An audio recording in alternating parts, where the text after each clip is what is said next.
Na hot seat ang Commission on Audit sa pagsalang nito sa budget deliberation sa Senado.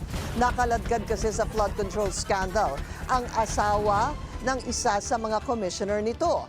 Kaya para matiyak ang transparency, ilang reforma ang kanilang inilatag.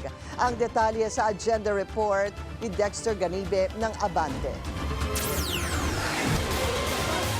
Obligado na ang mga empleyado ng Commission on Audit na magdeklara ng conflict of interest sa kanilang trabaho bilang mga auditor.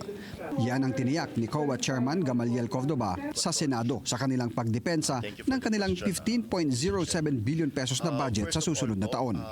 Sa budget hearing, sinabi ng COA Chairman na matapos madawit ang pangalan ng misis ni COA Commissioner Mario Lipana sa flood control scandal, bumalangkasan niya ang komisyon ng reforma.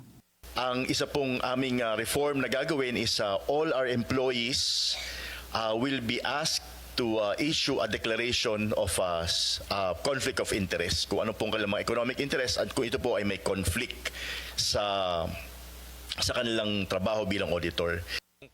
Bagamat nakadeklara naman niya sa Statements of Assets and Liabilities na taunang pinapasa ng mga empleyado ng gobyerno ang listahan ng mga korporasyon o business interest, hindi naman daw ito detalyado.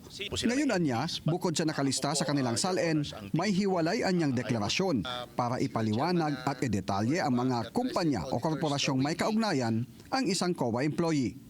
And ito po ay magiging aside po from the SALN. Doon po kasi sa SALN, ay nakalagay lang yung corporation but you don't say naman kung anong ginagawa ng corporation at saka kung anong business, just the name of the corporation. Dito po sa amin, mas detalyado po ang aming hihingin na mga information po para makita po namin kung talaga may conflict of interest or hindi or wala. Nagsumiti naman sa Senado ang COA ng kopya ng medical certificate ni Commissioner Lipana na humingi pa umano ng extension para sa kanyang pagpapakamot sa ibang bansa hanggang sa katapusan ng Oktubre.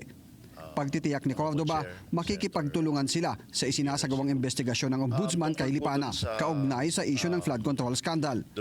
Bukod sa pagbabagong ipatutupad sa pagsusumite ng SALN ng COA employees, palalakasin din ng ahensya ang kanilang monitoring sa iba't ibang proyekto na pinondohan ng gobyerno.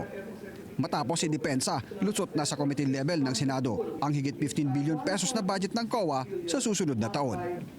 Para sa agenda, Dexter Ganibe, Abante.